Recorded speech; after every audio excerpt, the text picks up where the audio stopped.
कभी कभी हमें अपने जीवन में ऐसी बातें सुनने को प्राप्त होती हैं जिन पर साधारणतः विश्वास करना कठिन हो जाता है। क्या आपको पता है, भारत के विश्व प्रसिद्ध मंदिर में एक ऐसी मूर्ति विराजमान है जो सांस लेती है, जिसके धड़कनों की आवाज़ें भक्तों को भी सुनाई देती हैं और बहुत बार तो लोगों ने उसके नज़दीक जाकर उन धड़कनों को महसूस किया है। वह धड़कनें चलती हुई लोगों को प्रतीत होती हैं, लेकिन परमात्मा की भक्ति में सब कुछ संभव है। वह सब कुछ कर सकते हैं। कितना आश्चर्य होगा उस मंदिर के बारे में जानना। आज हम उसी के बारे में आपको बताने जा रहे हैं। वृंदावन में श्री बांके बिहारी जी के एक भक्त रहते थे। वह निरंतर वहीं रहकर परमात्मा का चिंतन किया करते थे। लेकिन एक बार कुछ संतों की मंडली वृंदावन पहुंची। उन्होंने उस भक्त से कहा, तुमने जगन्नाथपुरी की रथ यात्रा के बारे में सुना है? कभी उसके दर्शन किए हैं? वह भक्त कहने लगा, मन में इच्छा तो बहुत है, पर कभी जा नहीं सका हूँ। अगर आप महापुरुषों की कृपा होगी तो मुझे भी दर्शन प्राप्त हो जाएंगे। संत मंडली ने कहा, अगर तुम हमारे साथ चलना चाहो तो चल सकते हो। इस प्रकार वह भक्तराज संत मंडली के साथ जगन्नाथपुरी के लिए निकल पड़ा। अब धीरे धीरे यात्रा करते करते वह जगन्नाथपुरी पहुँचे। वह भक्त बहुत भोला और सीधा साधा था। जैसे ही उसने प्रथम बार भगवान बलराम, सुभद्रा, श्री कृष्ण के दर्शन किए, उन्हें देखते ही उसे वहां पर बड़े जोर से रोना आ गया। सब लोग पूछने लगे, क्या हुआ, रोते क्यों हो? तब वह कहने लगा, यह मेरे भगवान का कैसा स्वरूप है। इतनी बड़ी बड़ी आंखें, शरीर इतना फैला हुआ, हाथ इस प्रकार हैं, आधे हैं और आधे हैं ही नहीं। इस प्रकार बोलते बोलते उसे बड़े जोर से रोना आ गया। संत लोग समझाने लगे, ऐसा रो मत, यह परमात्मा की विचित्र लीला है। यहाँ परमात्मा इसी रूप में विराजमान है। तब वह क्रोधित होकर कहने लगा, इससे अच्छे तो मेरे बांके बिहारी हैं। कम से कम खा पी के पुष्ट रहते हैं। यहाँ पर भगवान को खिलाया नहीं जाता है और नहीं खिलाने के चक्कर में भगवान का स्वास्थ्य खराब हो गया है और भगवान के अंग भी मुड़ गए हैं। इस प्रकार बोलता बोलता वह भगवान के श्री विग्रह के नज़दीक पहुंच गया। वह इस प्रकार थोड़ा क्रोधित था, मन से दुखी था और भगवान का स्वरूप देखकर उसका मन द्रवित हो चुका था। धीरे धीरे वह भगवान के समीप जाकर बड़े जोर से रोने लगा और भगवान को स्पर्श करते हुए कहने लगा, नाथ, यह कैसा स्वरूप बना रखा है, मुझसे देखा नहीं जाता है। आप अभी का अभी मेरे साथ वृंदावन चलिए। वहाँ पर रहने वाले भक्त आपको मक्खन मिश्री खिलाकर आपके शरीर को बलिष्ठ बना देंगे। जब जगन्नाथपुरी के पंडितों ने यह दृश्य देखा कि एक अनजान सा भक्त श्री विग्रह के नज़दीक पहुंच गया है, तो उन्हें बड़ा क्रोध आया। वह उसको मारने के लिए मूर्ति के नज़दीक गए। पहले तो उसके हाथ पैर खींचकर उसे नीचे धकेल दिया। ब्राह्मण लोग जैसे ही उसे मारने वाले थे, तभी अचानक से एक चमत्कार हुआ। भगवान श्री कृष्ण की मूर्ति बड़े जोर से कहने लगी, इसे मारो मत, अन्यथा तुम्हारे साथ बुरा होगा। यह मेरा भक्त है, यह मुझसे प्रेम करता है, इसलिए इसे अधिकार है मेरे नज़दीक आने का। जब सब पंडितों और ब्राह्मणों ने यह बात सुनी तो वह थोड़ी देर तो विचार में पड़ गए। सोचने लगे, यह आवाज़ कहाँ से आ रही है। उन्होंने पुनः उसे मारने का प्रयास किया। तभी मंदिर का एक घंटा बड़े वेग से बजने लगा।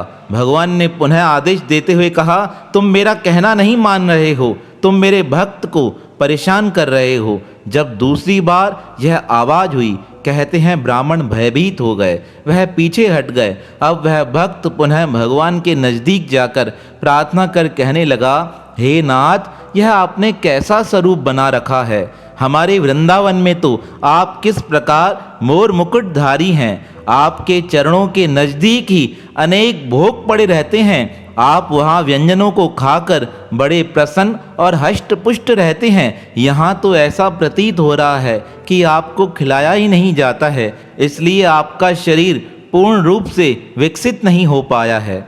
अपने भक्त की यह बातें सुनकर कहते हैं परमात्मा साक्षात वहाँ प्रकट हो गए। उन्होंने अपना चतुर्भुज रूप उस भक्त को दिखाते हुए कहा, हे भक्तराज, मैं हर रूप में प्रसन्न हूँ।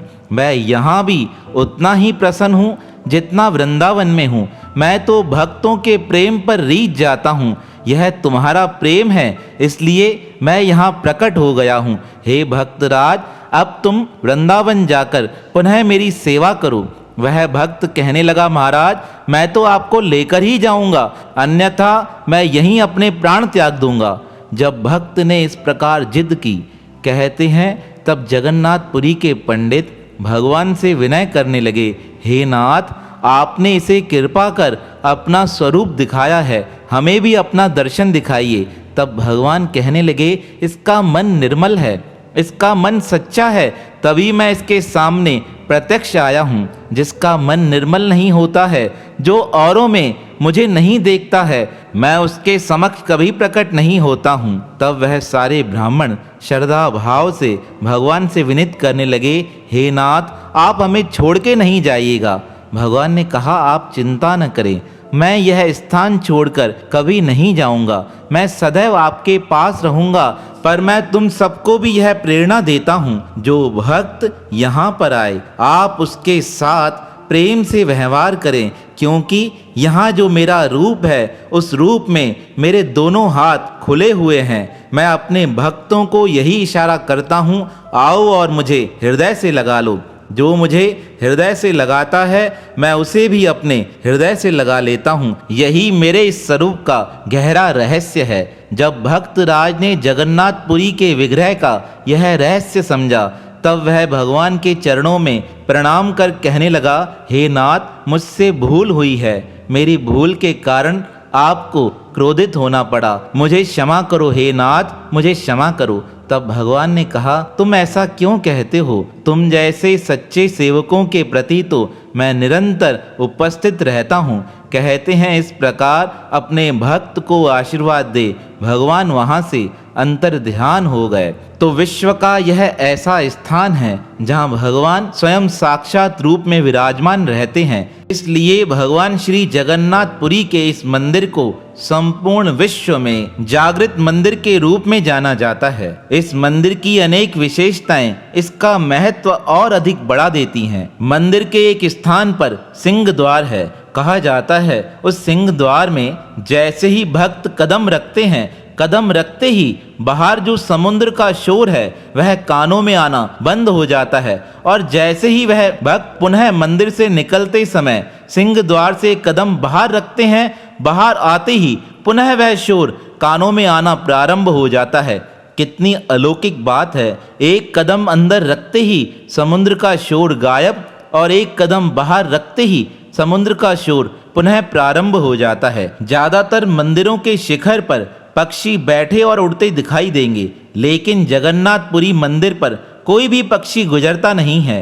और यहाँ की विशेषता है, इस मंदिर पर जो झंडा लगाया जाता है वह झंडा हरदम विपरीत दिशा की ओर लहराता है। दिन में किसी भी समय भगवान जगन्नाथ मंदिर के मुख्य शिखर की परछाई जमीन पर नहीं पड़ती है। यह भी एक अलौकिक बात है। एक ऐसी भी अद्भुत मान्यता है, भगवान जगन्नाथपुरी के मंदिर का झंडा रोज परिवर्तित किया जाता है, लेकिन किसी दिन अज्ञानवश अगर वह झंडा परिवर्तित करना कोई भूल जाए तो 18 सालों के लिए यह मंदिर बंद हो जाएगा। इसलिए वहाँ निरंतर झंडा परिवर्तित किया जाता है। और भगवान जगन्नाथपुरी के विषय में तो एक बात विश्व विख्यात है, यहाँ पर इतनी मात्रा में भोजन बनाया जाता है कि देखने वाले हैरान हो जाएं।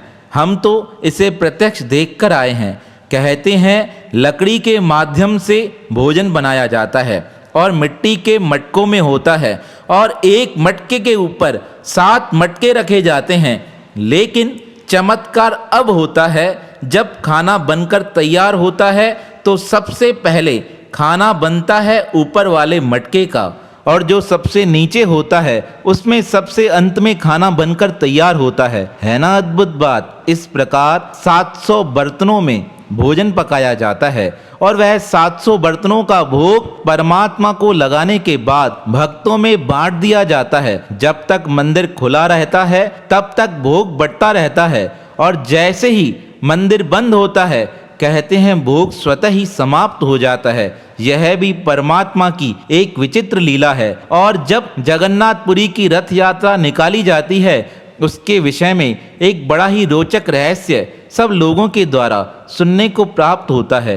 कहते हैं लाखों की संख्या में लोग आते हैं और कभी कभी यह संख्या तो करोड़ों में पहुंच जाती है। इतना सब होने के बाद भी जब इतनी संख्या में लोग वहां पहुंचते हैं, कभी किसी को किसी प्रकार की भी कोई भी तकलीफ नहीं होती है। यह है परमात्मा की अद्भुत कृपा। यह है जगन्नाथपुरी का अद्भुत रहस्य, जहां परमात्मा साक्षात रूप में प्रकट हो निवास करते हैं। ऐसे भगवान श्री जगन्नाथ जी को हमारा बारंबार प्रणाम है, प्रणाम है, प्रणाम है।